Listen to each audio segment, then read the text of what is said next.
मैं ये चाहता हूँ कि तुम फल लाओ और तुम्हारा फल बना रहे। उसने कहा तुमने मुझे नहीं चुना। हम कई बार बोलते हैं कि मैंने परमेश्वर को ग्रहण किया। कहता नहीं, तुमने मुझे ग्रहण नहीं किया, तुमने मुझे नहीं चुना, मैंने तुझे चुना और ठहराया कि तू बहुत सा फल ला सके। आप जानते हैं परमेश्वर आपको क्यों चुनता है? चलो आप बताओ परमेश्वर आपको क्यों चुनता है? मान लीजिए आप एक बिल्कुल स्मॉल बैकग्राउंड से हैं, आम सी आपकी बैकग्राउंड है, आपका आम सा परिवार है, आपके आम सी जिंदगी है। क्यों परमेश्वर ने आपको चुना? आप जानते हैं वचन क्या कहता है?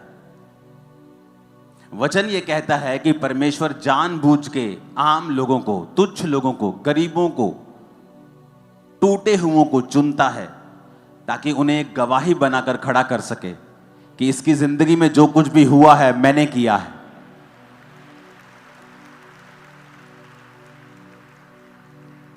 आज मैं ये नहीं कह सकता कि मैं कंप्यूटर इंजीनियर हूं तो मैं बड़ा अच्छा बोलता था, परमेश्वर ने मुझे चुन लिया। इसमें तो फिर मेरी बड़ाई होगी ना कि मैं बड़ा चालाक था तो प्रभु ने चुन लिया।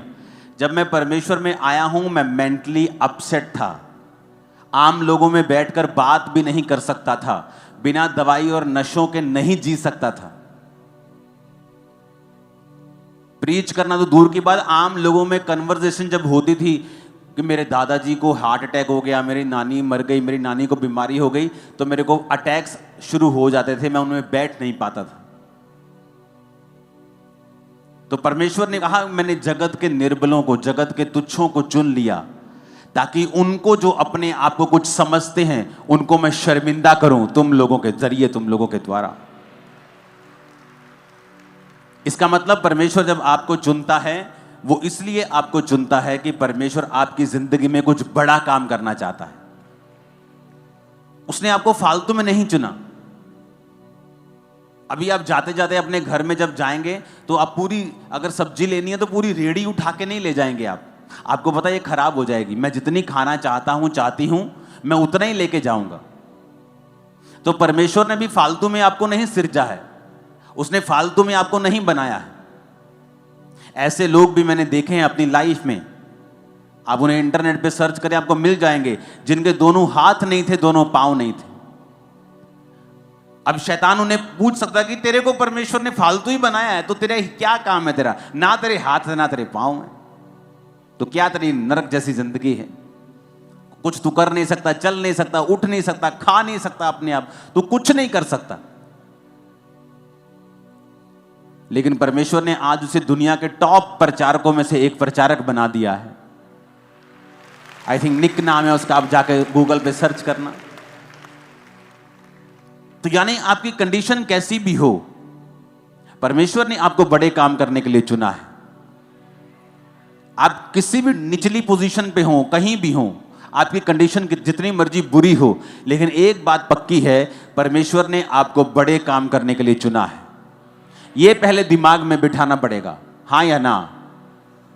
ये दिमाग में जब बैठ जाएगा कि परमेश्वर ने मुझे बड़े काम के लिए चुना है, अब करना क्या है? अब मुझे परमेश्वर के पीछे पीछे चलना है। एकदम से नहीं होगा। यूसुफ 2-4 साल में प्रधानमंत्री नहीं बन गया, दाऊद 2-4 साल में इजराइल का राजा नहीं बन गया। 30 साल की उम्र में वो 12 गोत्रों में से एक यहूदा का गोत्र का राजा बना और 37 साल की उम्र में वो इजराइल का राजा बना। और जब वो मसा किया गया था राजा होने के लिए, शायद वो 15 से 16 टीन एज के बीच में था वो। तो कितने साल लगे उसे उस दर्शन को पूरा होते हुए देखने के लिए, पर उतने साल क्या किया उसने? उतने साल वो मसे में बढ़ा, अभिषेक में बढ़ा, परमेश्वर के संग संग चलता रहा। दुखी भी रहा होगा, परीक्षाओं में भी रहा होगा, लेकिन उसने परमेश्वर के वचन के साथ कॉम्प्रोमाइज नहीं किया। आज 2 बार वीजा रिजेक्ट हो जाए तो आदमी व्यभिचार करने चला जाता है। 3 बार किसी ने वीजा रिजेक्ट कर दिया तो दारू पीने चला जाता है। उसका परमेश्वर के साथ कोई भी संबंध नहीं है। उसे लगता है कि यही चीजें मेरे लिए आशीष हैं। वो परमेश्वर की उपस्थिति को समझता नहीं है। एक बात आपको दिमाग में रखनी होगी कि अगर परमेश्वर ने आपको चुना है तो उसने आपकी लाइफ में बड़े काम करने के लिए आपको चुना है, और वो कुछ बड़ा आपकी जिंदगी में करना चाहता है, इसमें कोई शक नहीं। अब परमेश्वर जा रहे थे, और रास्ते में जब पेड़ दिखा अंजीर का, तो परमेश्वर ने कहा रुको मुझे भूख लगी, और जब पेड़ के पास गए तो फल नहीं था, और वचन कहता है फल का समय नहीं था। फल का समय नहीं था तो परमेश्वर को बोलना चाहिए ठीक है समय नहीं है। अब मैं सर्दियों में आम के पेड़ के पास जाऊंगा तो आम का पेड़ तो फल रहित होगा, तो मैं क्या कर सकता हूं। लेकिन बाइबल कहती परमेश्वर ने उस पेड़ को कहा सूख जा, अब से तेरा फल कोई ना खाए। क्यों? क्योंकि अंजीर के पेड़ की खासियत है जब वो पत्ते देता है तो फल भी देता है। तो वो धोखा दे रहा था, पत्ते तो दिखा रहा था दूर से कि दूर से पत्ते देके यीशु मसीह पास तो आए, लेकिन फल नहीं था। तो हमें ऐसे विश्वासी नहीं बनना है जिनका हालेलुया आमीन तो ऊंचा हो, लेकिन अपने कर्मों से वो हालेलुया और आमीन का इनकार कर रहे हो। कि मुंह से तो हालेलुया ऊंचा है कि यहोवा की स्तुति हो, लेकिन अपने कर्मों से वो शैतान की स्तुति कर रहे होते हैं। अगर यहोवा की स्तुति हो तो व्यभिचार तुम्हारी जिंदगी में फिर क्या कर रहा है?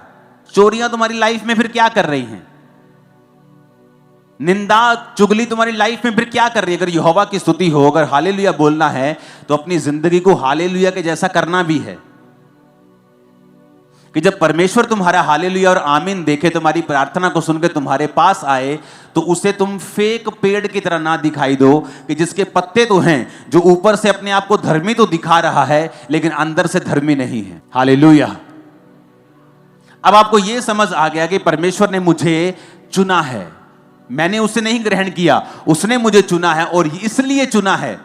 प्रभु कहता मैंने तुम्हें चुना है और ठहराया है कि तू बहुत सा फल लेके आए। अब हो सकता है परमेश्वर ने आपको, क्योंकि दो तरह के बुलाहट परमेश्वर आपको देता है। पहली बुलाहट सबकी एक है जो मत्ती में लिखा है कि जाओ और सब जातियों को चेला बनाओ और सुसमाचार सुनाओ। अगर आप डॉक्टर हैं आपकी बुलाहट यही है, अगर आप इंजीनियर हैं आपकी बुलाहट यही है, आप एक रिक्शा वाले हैं आपकी बुलाहट यही है। सबकी बुलाहट है कि जाओ और सब जातियों को चेला बनाओ और उन्हें बाप बेटा पवित्र आत्मा के नाम से बपतिस्मा दो। सबकी बुलाहट है ये। कोई नहीं कह सकता कि मैं बिजी हूं, मैं बिजनेसमैन हूं, मेरी वाइफ करती है, कोई नहीं कह सकता, क्योंकि ये परमेश्वर का हुक्म है। दूसरी बुलाहट है कि परमेश्वर ने आपको इस दुनिया में काम करने के लिए भी भेजा है। दूसरी बुलाहट यानी आपकी पहली बुलाहट सुसमाचार की है, उसको सपोर्ट करने के लिए परमेश्वर आपको बिजनेस देता है, किसी को जॉब देता है, किसी को कोई काम देता है, वो आपकी दूसरी बुलाहट है। आप डॉक्टर हैं, इंजीनियर हैं, बिजनेसमैन हैं, आप किसी कंपनी में हैं, वो आपकी दूसरी बुलाहट है। लेकिन पहली बुलाहट सबकी एक है कि उन्हें परमेश्वर का काम करना है। और तब जब हम परमेश्वर के संग चलना शुरू करते हैं, और में ये वचन समझ आता है, क्योंकि अगर वचन समझ में आ जाए ना, वचन अगर खाने पड़ जाए और अंदर स्पिरिट में हम इसको लेकर खा लें, यहोजकेल की पुस्तक में लिखा, परमेश्वर ने कहा इस पुस्तक को ले और इसे खा जा इसे, आंतड़ियां इस भर ले अपनी और इसे पचा ले। लिखा वो पुस्तक उसके मुंह में शहद के समान मीठी लगी। क्यों कहा परमेश्वर ने ऐसा? क्योंकि वचन को समझना और उस पर मनन करना, मनन का मतलब है अपना ध्यान उस पर लगाना कि प्रभु मुझसे कहता है। मैं लाखों की भीड़ से बात नहीं कर रहा हूं, मैं आपसे कर रहा हूं।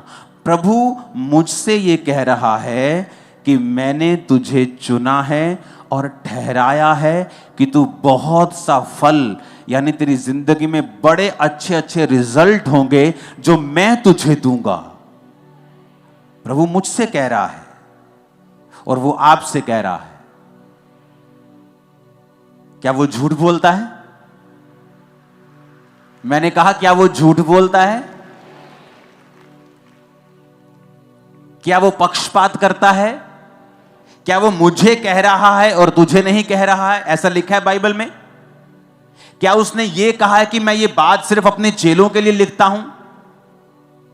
उसने कहा नहीं, हर एक व्यक्ति जो बपतिस्मा ले चुका है, जो परमेश्वर को, उसकी आत्मा को अपने अंदर पा चुका है, जो यीशु मसीह के नाम को ले रहा है, परमेश्वर ने कहा मैंने तुझे चुना और ठहरा दिया है कि तू बहुत सा फल लाए। फल का मतलब क्या? रिजल्ट, टेस्टिमनीज, गुड कैरेक्टर, आत्मिक फल, शारीरिक रिजल्ट, गवाहियां, हीलिंग, डिलीवरेंस, एवरीथिंग जो इस दुनिया में है, परमेश्वर ने कहा मैंने तुझे चुना और ठहराया कि तू बहुत सा फल लाए। और अगर मैं इस वचन के ऊपर मनन करूं तो कि प्रभु मुझसे कह रहा है इंडिविजुअली, अकेले को मुझे, कि मैंने तुझे चुना, मैंने तुझे ठहराया कि तू बहुत सा फल ला सके। यानी आपकी जिंदगी एक्स्ट्रा ऑर्डिनरी होने वाली है, क्योंकि खुदा ने कहा है कि तू बहुत सा फल लाएगा। उसने ये नहीं कहा तू ठीक ठीक फल लाएगा, तू थोड़ा थोड़ा फल लाएगा, तू गुजारे योग्य फल लाएगा। उसने कहा तू बहुत सा फल लाए, तू इतना फल लाएगा। लेकिन करना क्या होगा? परमेश्वर ने कहा मैंने तुझे चुना और ठहराया। अगर एक पेड़ को फल लाने के लिए आपको बनाना है तो आपको उसे टाइम पर मिट्टी उसकी गोडी करनी होती है, उसको खाद देनी होती है, उसको पानी देना होता है। अगर आपको वो फल चाहिए जो परमेश्वर चाहता है, क्योंकि जब मैं 2004 में 5 में खुदा के दासों से मिलता था तो बोलते थे प्रभु तुझे बहुत इस्तेमाल करेगा, तो मुझे लगता है ये झूठ बोल रहे हैं, ये मुझे तसल्ली दे रहे हैं, इनको पता है कि मैं मुझे पागलपन के अटैक होते हैं तो जस्ट दे आर काउंसलिंग मी, वो मुझे एक तसल्ली दे रहे हैं, वो मुझे जस्ट एक होता ना कि सिंपथी के कारण किसी को बोलना नहीं नहीं सब ठीक हो जाएगा और God will do it and everything will be okay, don't worry. मुझे लगता है ऐसी बातें मेरे साथ ये करते हैं लोग ताकि मैं प्रभु में बना रहूं, लेकिन मुझे नहीं मालूम था कि जो ये कह रहे हैं वो सच है। तो मैंने वो पूरा कैसे हुआ? परमेश्वर में मैं खड़ा रहा। आंधी तूफान आते हैं, पेड़ बना रहता है, अगर उसकी जड़ें मजबूत हैं वो गिरता नहीं। उसके बाद पानी, यानी परमेश्वर के वचन से अपने आप को हर वक्त फुल रखना। आंधी और तूफानों में परमेश्वर को, उसके वचन को पकड़े रहना और उसे छोड़ना नहीं। फास्टिंग के साथ, प्रार्थना के साथ एक खाद की तरह काम करना, जिस तरह प्रार्थना और फास्टिंग एक खाद की तरह काम करती है, वचन पानी की तरह काम करता है, और धीरे धीरे फिर आप फल लाने लगते हैं। जिस काम के लिए परमेश्वर ने आपको अपने लहू से खरीदा होता है, परमेश्वर उसको जाहिर करना शुरू करता है, फल आने शुरू होते हैं। पहले साल थोड़े, दूसरे साल थोड़े ज्यादा, तीसरे साल और ज्यादा, छठे, सातवें, 10वें साल में आप फलों से भरे हुए होते हैं। ओ आमीन, ऊंचा तो ये फल आपके लाइफ में एंटर कर रहे हैं, फाइनेंस में एंटर कर रहे हैं, परिवारों में एंटर कर रहे हैं, स्पिरिट्स में एंटर कर रहे हैं, सेवकाइयों में एंटर कर रहे हैं, बच्चों की लाइफ में एंटर कर रहे हैं। आमीन, ऊंचा तो ये बरकत तुम्हारी है चर्च। हालेलुया। उसने कहा मैंने तुझे चुना। कोई इंसान नहीं कह रहा है, कोई पॉलिटिशियन नहीं कह रहा मुकर जाएगा जब पार्टी बड़ी देखेगा, इधर उधर तो हो जाएगा। कोई इंसान नहीं कह रहा, खुदा कह रहा है। जिसे किसी कोर्ट में लेके नहीं जाया जा सकता, जिसके ऊपर कोई केस नहीं चलाया जा सकता, जो कभी झूठ नहीं बोलता है। आपको लगता है जिस तरह मैं झूठ नहीं बोलती उसी तरह प्रभु झूठ नहीं बोलता? नहीं, वो ये बात नहीं कर रहा, वो ये बात नहीं कर रहा कि ये कितने का लिया, मैंने ये 200 रुपए का लिया, झूठ बोल दो, मैंने 500 का लिया। आपको लगता है ये झूठ है? हाँ ये झूठ है, लेकिन परमेश्वर उस झूठ के बारे में बात नहीं कर रहा, वो ऊपर का एक सच बता रहा है। पता है क्या? आप मुझसे पूछे, मैं बोलूंगा ये क्या है, आप पूछेंगे ये क्या है, मैं बोलूंगा ये रुमाल है। लेकिन अगर परमेश्वर कहेगा ये रुमाल नहीं है, ये पूरा एक प्लेनेट है, तो ये झूठ नहीं, जो प्रभु के मुंह से निकला वो सच हो जाएगा और ये यहां से चला जाएगा और पूरा ग्रह बन जाएगा। आप मेरी इसलिए कहते हैं वो झूठ बोल नहीं सकता। क्यों? कि अगर वो बोलेगा तो वैसे ही हो जाएगा। इसलिए बाइबल कहती है वो झूठ नहीं बोल सकता। क्यों? वो कुछ भी बोलेगा तो हो जाएगा। इसलिए बोलते क्रिश्चियन लोगों को मजाक में भी कई चीजें नहीं बोलनी चाहिए, क्योंकि आपके जो जुबान है, आपके जो वचन हैं, वो आपकी जो बनावट है परमेश्वर ने अपने स्वरूप में की है। आप अपने बच्चों को श्रापित नहीं कर सकते, ये बड़ा शरारती है, ये बड़ा जिद्दी है, ये बड़ा ढीठ है, ये मेरी सुनता नहीं, नालायक है, आप नहीं कह सकते। अगर हमने किसी को ऐसा बोला होता पहले जाके हम कैंसिल करते, प्रभु जो हमने कहा वो कैंसिल है, वो कैंसिल है, वो कैंसिल है, खुदावन आगे से नहीं बोलेंगे, क्योंकि ये बीज की तरह काम करता है। तो पहले मनन करो, अपने अंदर एक वचन को बिठाओ कि प्रभु ने मुझे चुना है, मुझे ठहराया है कि मैं बहुत सा फल लेके आऊं। आज के बाद आप जब चलेंगे, सिर्फ पाप आपकी लाइफ में नहीं होना चाहिए। वचन पढ़ना यानी पानी देना, खाद यानी प्रार्थना और उपवास का जीवन अगर आपका होगा, तो आपको ये दिमाग में विजन रखना है कि आप बहुत सा फल लाने वाले हो। Too many fruits, too much, आप बहुत फल लेके आने वाले हैं। आमीन। मेरे को ऊंचे वाला चाहिए चर्च। Hallelujah, hallelujah. अब मेरे को यह मालूम हो गया कि परमेश्वर ने मुझसे कहा है कि मैं फल लाऊंगा, मेरा फल बना रहेगा। यह परमेश्वर की मर्जी है, लेकिन उसके लिए मुझे अब दूसरा स्टेप लेना होगा। वो क्या है? परमेश्वर की दी हुई बुलाहट में बने रहना। क्योंकि परमेश्वर जो कुछ कहता है, अगर आप उससे हटकर काम करते हैं तो फिर आप परमेश्वर के फलों में नहीं रह सकते हैं। बाइबल कहती है, योना नबी की पुस्तक 1 अध्याय उसकी 1 आयत में, यहोवा का यह वचन अमित्ते के पुत्र योना के पास पहुंचा, उठकर उस बड़े नगर निनवे को जा और उसके विरुद्ध प्रचार कर, क्योंकि उसकी बुराई मेरी दृष्टि में बढ़ गई है। परंतु योना यहोवा के सम्मुख से तरशीश को भाग जाने के लिए उठा और याफा नगर को जाकर तरशीश जाने वाला एक जहाज पाया और किराया देकर उस पर चढ़ गया और उसके साथ यहोवा के सम्मुख से वो तरशीश को चला जाए। तब यहोवा ने समुद्र में एक प्रचंड आंधी चलाई और समुद्र में बड़ी आंधी उठी कि जहाज टूटने पर था। मल्लाह लोग उठकर अपने देवता की दुहाई देने लगे और जहाज में जो व्यापार की सामग्री थी उसे समुद्र में फेंकने लगे कि जहाज हल्का हो जाए। परंतु योना जहाज के निचले भाग में उतरकर सो गया था और गहरी नींद में पड़ा हुआ था। तब मांझी उसके निकट आकर कहने लगा, तू भारी नींद में पड़ा हुआ क्या करता है? उठ अपने देवता की दुहाई दे। संभव है कि ईश्वर हमारी चिंता करे और हमारा नाश ना हो। तब उन्होंने आपस में कहा, आओ हम चिट्ठी डालकर जान लें कि ये विपत्ति हम पर किसके कारण पड़ी है। तब उन्होंने चिट्ठी डाली और चिट्ठी योना के नाम पर निकली। तब उन्होंने उससे कहा, हमें बता कि किसके कारण ये विपत्ति हम पर पड़ी है। तेरा बिजनेस, तेरा उद्यम क्या है? तू कहाँ से आता है और तू किस देश और किस जाति का है? योना ने उन भाइयों से कहा, मैं इब्री हूँ और स्वर्ग का परमेश्वर यहोवा जिसने जल स्थल दोनों को बनाया है, उसी का भय मानता हूँ। तब वे बहुत डर गए और उससे कहने लगे, तूने ये क्या किया है? वे जान गए थे कि वो यहोवा के सम्मुख से भाग आया है, क्योंकि उसने आप ही उनको बता दिया था। तब उन्होंने योना से पूछा, हम तेरे साथ क्या करें जिससे समुद्र शांत हो जाए? उस समय समुद्र की लहरें और भी बढ़ती जाती थी। योना ने उनसे कहा, मुझे उठाकर समुद्र में फेंक दो, तब समुद्र शांत पड़ जाएगा, क्योंकि मैं जानता हूं कि यह भारी आंधी तुम्हारे ऊपर मेरे ही कारण आई है। तो भी वो बड़े यत्न से खेते रहे कि उसको किनारे पर लगाएं, परंतु पहुंच ना सके, क्योंकि समुद्र की लहरें उनके विरुद्ध बढ़ती ही जाती थी। उन्होंने यहोवा को पुकार कर कहा, हे यहोवा, हम विनती करते हैं कि इस मनुष्य के प्राण के बदले हमारा नाश ना हो, ना हमें इस निर्दोष की हत्या का दोषी ठहरा, क्योंकि हे यहोवा, जो कुछ तेरी इच्छा से था तूने वही किया है। तब उन्होंने योना को उठाकर समुद्र में फेंक दिया और समुद्र की भयानक लहरें थम गईं। तब उन मनुष्यों ने यहोवा का भय माना और उसको भेंट चढ़ाई और मन्नतें मानी।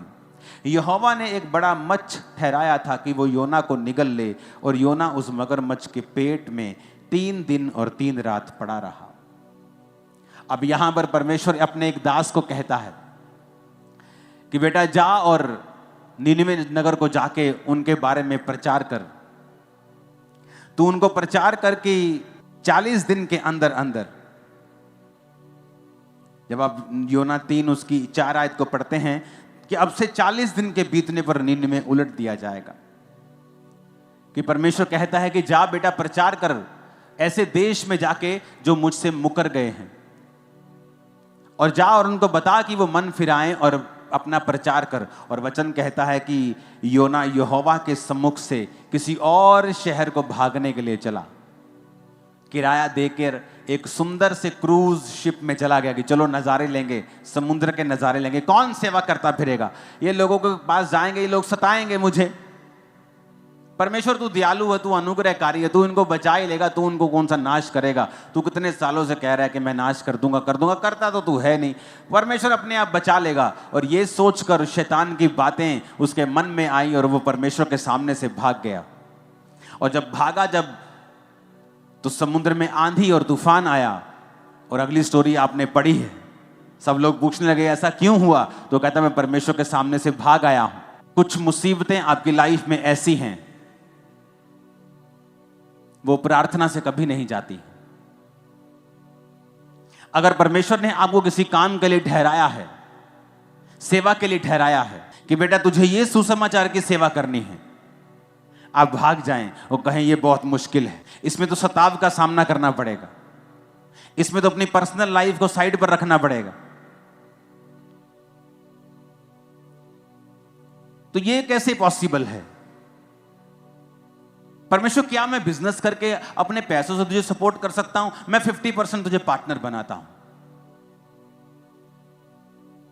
परमेश्वर कहता नहीं, जो मैं चाहता हूं तू वही करेगा। इमेजिन करो, जब उसने दिमाग में सोच लिया कि मैं नहीं जाऊंगा, मैं प्रचार नहीं करूंगा, उसे कुछ नहीं हुआ, बल्कि उसे और रिलैक्स फील हुआ होगा। हाँ रिलैक्स, मजा आ गया, थोड़ा बोझ कम हुआ। अपना बैग वैग पैक किया होगा, बड़े मजे से अच्छे अच्छे कपड़े डाले होंगे, क्रूज शिप पर भाड़ा किराया पड़ा है, क्रूज शिप पर गया, भाड़ा वगैरह दिया, बड़ा शिप था, वहां सामग्री भी थी, लोग भी थे, आराम से जाके सोया हुआ है कि जान छूटी। क्योंकि जब लोग गलत स्टेप्स लेते हैं और वो सेवा त्याग देते हैं या प्रभु का दिया हुआ बुलाहट त्याग देते हैं, उनको एकदम से कभी भी तूफान का सामना नहीं करना पड़ा। ये हिस्ट्री बताती है। जब भी कोई व्यक्ति गलत काम करता है, उसे एकदम से कभी भी मुसीबत का सामना कई बार नहीं करना पड़ता है। हां, धर्मी को अगर थोड़ी सी भी वो गलती करे, हो सकता है परमेश्वर अगले दिन ही उसके कान खींच ले और उसको मारे और उसको झिड़के और उसको सुधारने के लिए कुछ भी वो कर सकता है, क्योंकि परमेश्वर देखता है कि ये सुधर सकता है। इसको सुधारो, डंडा मारो इसको, थोड़ा सा इसको हिलाओ, झिझोड़ो, थोड़ा सा इसको हिलाओ, इसको थोड़ी सी ठीक हो जाएगा ये। लेकिन जो व्यक्ति कई बार कठिन होता है, मुश्किल होता है, जो कठोर होता है, जो मन में ठान चुका होता है प्रभु को बताइए नहीं मानेगा, तो कई बार जब वो जाता है, परमेश्वर कुछ नहीं करता उसकी लाइफ में। उसे लगता है सब ठीक हो गया, मेरा तो वीजा लग गया। लेकिन जब मुसीबत आती है उसकी लाइफ में, उसकी फैमिली की लाइफ में, तब मैं आपको बता देता हूं, ले हैंड से वो मुसीबत खत्म नहीं होगी। आप 40 नहीं, आप 4000 रोजे रख के अपने आप को खत्म कर लीजिए, यह मुसीबत तब भी खत्म नहीं होगी। क्योंकि परमेश्वर यह चाहता था कि तेरे द्वारा एक काम करना, तेरे द्वारा कुछ ऐसा काम करना, ऐसी सेवा करना, एक मूल्य प्रभु चाहता था तुम्हारी लाइफ से कि तू उसकी सेवकाई में दे। उसके बदले में वो तुझे ब्लेस रखता, तेरे परिवार को ब्लेस रखता, सब कुछ अच्छा होता, समय पर तुझे सब कुछ मिल जाता।